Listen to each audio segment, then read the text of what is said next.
Chapter 9 The Midnight Duel. Harry had never believed he would meet a boy he hated more than Dudley. But that was before he met Draco Malfoy. Still, first-year Gryffindors only had potions with the Slytherins, so they didn't have to put up with Malfoy much.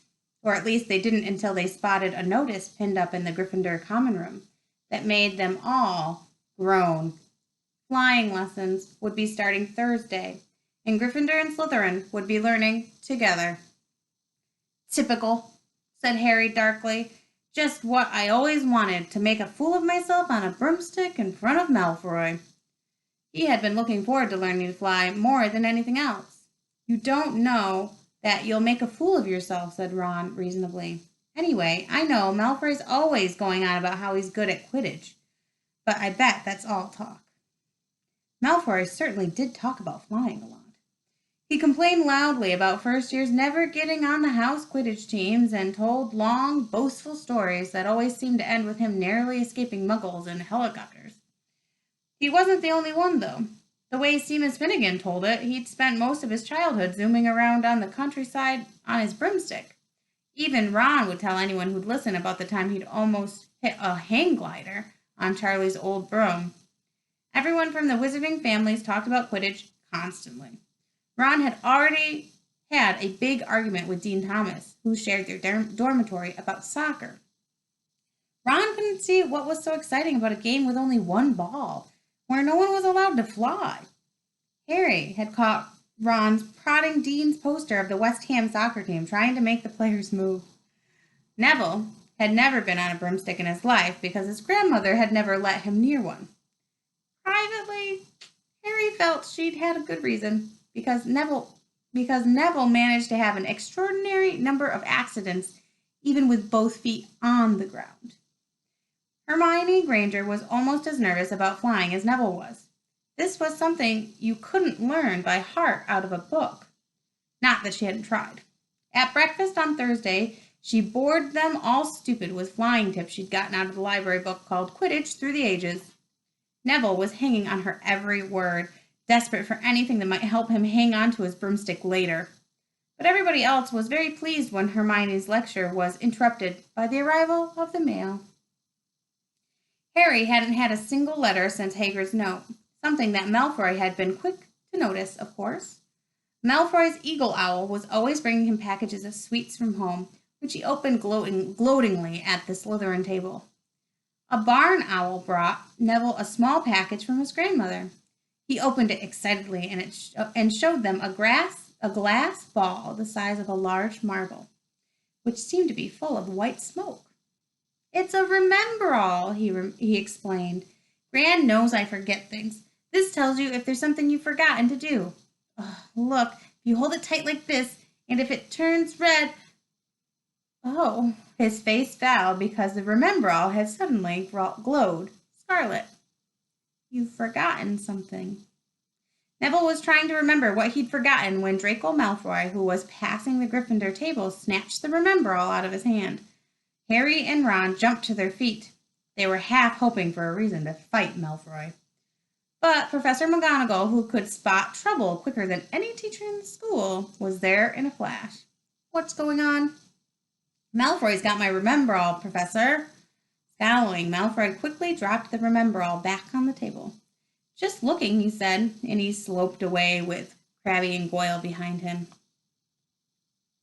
At 3:30 that afternoon, Harry, Ron, and the other Gryffindors hurried down the front steps onto the grounds for the first day of flying lessons.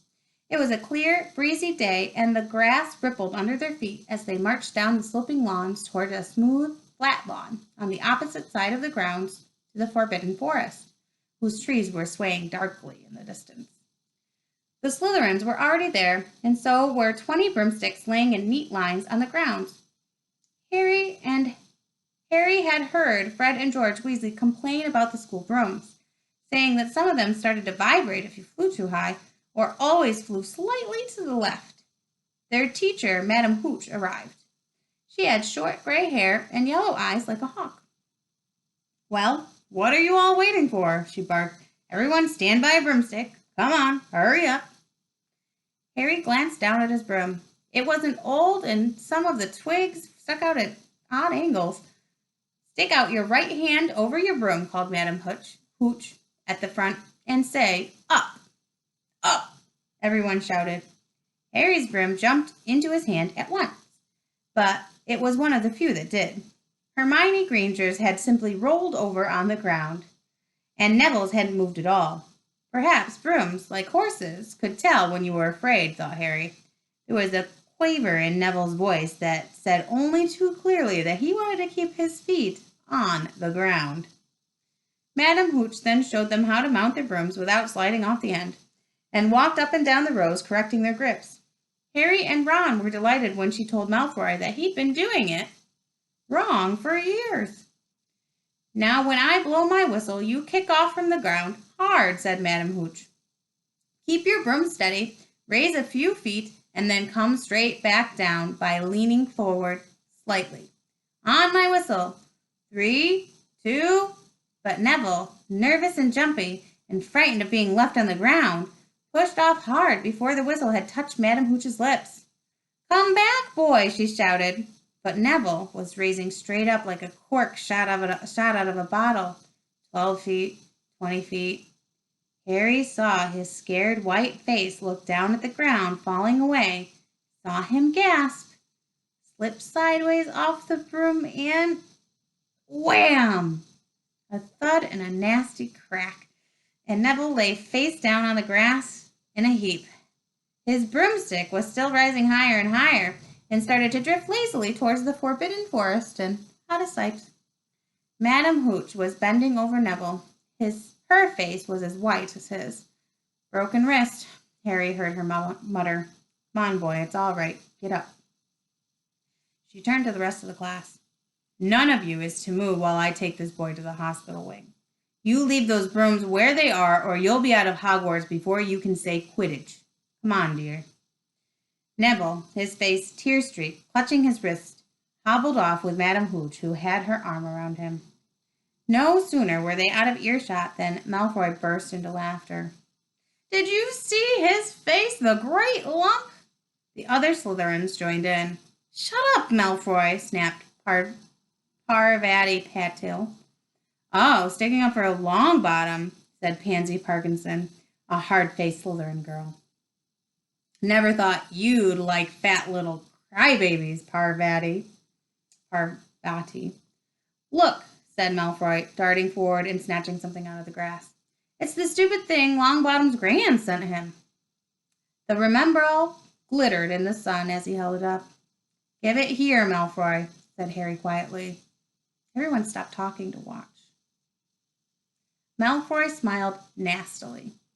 I think I'll leave it somewhere for Longbottom to find. How about up a tree? Give it here, Harry yelled. But Malfoy had leapt onto his broomstick and taken off. He hadn't been lying. He could fly very well. Hovering level with the topmost branches of an oak, he called, Come and get it, Potter. Harry grabbed his broom. No, shouted Hermione Granger. Madam Hooch told us not to move. You'll get us all into trouble. Harry ignored her. Blood was pounding in his ears. He mounted the broom and kicked hard against the ground and up. Up he soared. Air rushed through his hair and his robes whipped out behind him. And in a rush of fierce joy, he realized he'd found something he could do without being taught. This was easy. This was wonderful. He pulled his broomstick up a little to take it even higher, and heard screams and gasps of girls back on the ground and an admiring whoop from Ron. He turned his broomstick sharply to face Malfoy in midair. Malfoy looked stunned. Give it here, Harry called, or I'll knock you off your broom. Oh, yeah, said Malfoy, trying to sneer, but looking worried. Harry knew somehow what to do. He leaned forward and grasped the broom tightly in both hands. It shot towards Malfoy like a javelin. Malfoy only just got out of the way in time. Harry made a sharp about-face and held the broom steady. A few people below were clapping. No Crabbe and Goyle up here to save your neck, Malfoy, Harry called. That same thought seemed to have struck Malfoy. Catch it if you can, then, he shouted, and he threw the glass ball high into the air and streaked back down towards the ground. Harry saw, as though in slow motion, the ball raise up in the air and then start to fall. He leaned forward and pointed his broom handle down. Next second, he was gathering speed in a steep dive, racing the ball. Wind whistled in his ears, mingling with the screams of people watching. He stretched out his hand. A foot from the ground, he caught it, just in time to pull his broom straight, and he toppled gently into the grass with the Remembrall clutched safely in his fist. Harry Potter! His heart sank faster than he'd just dived. Professor McGonagall was running towards them. He got to his feet, trembling. Never, in all my time at Hogwarts. Professor McGonagall was almost speechless with shock, and her glasses flashed furiously. How dare you? Might have broken your neck. It wasn't his fault, Professor. Be quiet, Miss Patil. But Malfoy, that's enough, Mr. Weasley. Potter, follow me now. Harry caught sight of Malfoy, Crabbe, and Goyle's triumphant faces as he left, walking numbly in Professor McGonagall's wake as she strode towards the castle. He was going to be expelled. He just knew it. He wanted to say something to defend himself, but there seemed to be something wrong with his voice. Professor McGonagall was sweeping along without even looking at him. He had to jog to keep up. Now he'd done it. He hadn't even lasted 2 weeks. He'd be packing his bags in 10 minutes. What would the Dursleys say when he turned up at their doorstep? Up the front steps, up the marble staircase inside, and still Professor McGonagall didn't say a word to him. She wrenched open doors and marched along corridors with Harry trotting miserably behind her. Maybe she was taking him to Dumbledore? He thought of Hagrid expelled but allowed to stay on as the gamekeeper. Perhaps he could be Hagrid's assistant. His stomach twisted as he imagined it, watching Ron and the others becoming wizards while he stumped along the grounds carrying Hagrid's bag. Professor McGonagall stopped outside a classroom. She opened the door and poked her head inside. Excuse me, Professor Flitwick, could I borrow Wood for a moment? Wood, thought Harry, bewildered. Was Wood a cane she was going to use on him? But Wood turned out to be a person. A burly fifth-year boy who came out of Flitwick's class looking confused. Follow me, you two, said Professor McGonagall, and they marched on up the corridor, Wood looking curiously at Harry. In here. Professor McGonagall pointed them into a classroom that was empty except for Peeves, who was busy writing rude words on the blackboard. Out, Peeves, she barked. Peeves threw the chalk into the bin, which clanged loudly, and he swooped out cursing. Professor McGonagall slammed the door behind him and turned to face the two boys. Potter, this is Oliver Wood. Wood, I found you a seeker. Wood's expression changed from puzzlement to delight. Are you serious, Professor? Absolutely, said Professor McGonagall crisply. The boy's a natural. I've never seen anything like it. Was that your first time on a broomstick, Potter? Harry nodded silently. He didn't have a clue what was going on, but he didn't seem to be being expelled, and some of that feeling started to come back to his legs.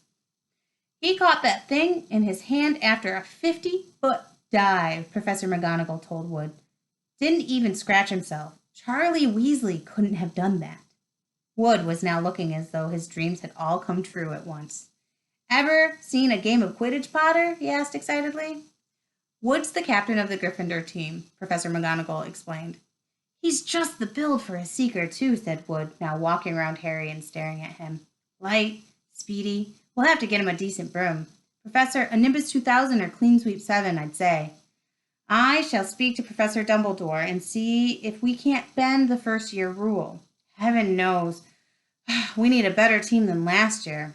Flattened in that last match by Slytherin. I couldn't look Severus Snape in the face for weeks. Professor McGonagall peered sternly over her glasses at Harry.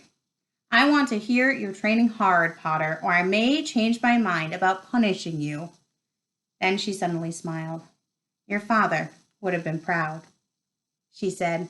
He was an excellent Quidditch player himself. You're joking. It was dinner time.